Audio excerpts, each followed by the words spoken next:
Pakartoto įstatymo knyga, 22 skyrius. Jei matytum paklydusi savo brolio jautį ar avį, nenusigręžk, bet nuvesk jį atgal pas savo brolį. Jei gyvulio savininkas gyventų toli ar būtų nepažįstamas, parsivesk jį pas save ir laikyk, kol tavo brolis ieškos jo ir tu jam sugrąžinsi. Taip pat daryk su asilu, drabužiu ir kiekvienu savo brolio daiktu, kurį radai pamestą. Ką rasi, neslėpk, bet grąžink. Jei matysi savo brolio asilą ar jautį parkritusi ant kelio, nenusigręžk, bet padėk jį pakelti. Moteris nesivilks vyro rūbais ir vyras moters. Viešpats bjaurisi tokiais, kurie taip daro. Jei eidamas rastų medyje ar žemėje paukščio lizdą ir tupinčią patelę ant paukščiukų ar kiaušinių, nepasiimk jos kartu su jaunikliais.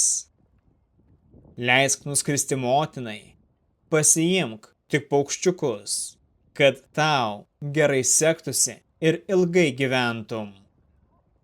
Pasistatęs naują namą, padaryk užtvarą aplink stogą, kad neužtrauktum kraujo ant savo namo, kam nors nukritus nuo jo. Nesiek vynuogyne jokių kitų sėklų, kad jo vaisiai nebūtų suteršti. Neark drauge jaučių ir asilų. Nedėvėk drabužio, austo iš vilnų ir linų. Pasidaryk kutus prie 4 kampų savo apsiausto, kuriuo apsisiauti. Jei kas vestų žmoną, o vėliau pradėtų jos nekęsti ir ieškotų progos ją atleisti, apšmeiždamas: aš vedžiau šitą žmoną ir įėjęs pas ją radau, kad ji nėra mergaitė. Tada jos tėvas ir motina atneš jos mergystės ženklus pas miesto vyresniuosius prie vartų ir tėvas sakys: aš daviau savo dukterį šitam vyrui už žmoną. Jis pradėjo jos neapkęsti ir apšmeižė ją, sakydamas, kad rado, jog mano duktė nebuvo mergaitė. Štai mano dukters nekaltybės įrodymas. Jie parodys vyresniesiems drabužį. Tada miesto vyresnieji paims vyrą ir nubaus jį. Be to, jis turės sumokėti 100 šekelių sidabro baudos, kurią atiduos moteriškės tėvui, nes jis apšmeižė Izraelio mergaitę. Ji bus jo žmona ir jis negalės jos atleisti per visas savo dienas. Bet jei tai tiesa, kad ji nebuvo mergaitė, jie ją atves prie tėvo namų durų ir miesto vyrai užmuš ją akmenimis, nes ji padarė bjaurų nusikaltimą Izraelyje, paleistuvaudama tėvo namuose.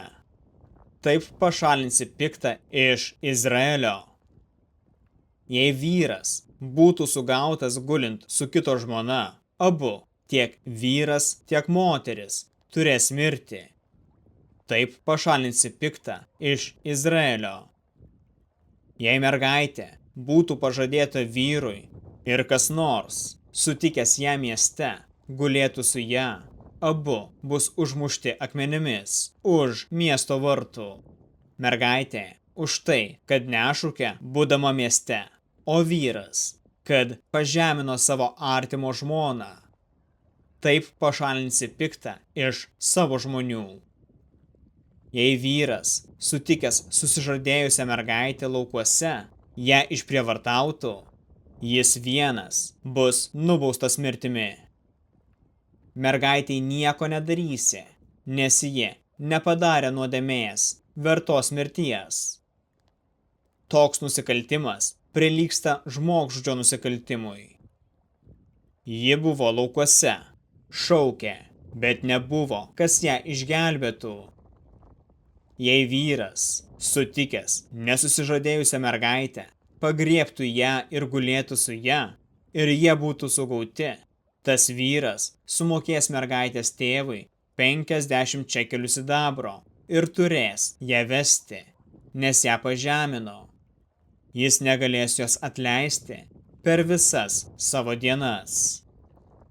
Ne vienas neves tėvo žmonos ir netidengs tėvo nuogumo.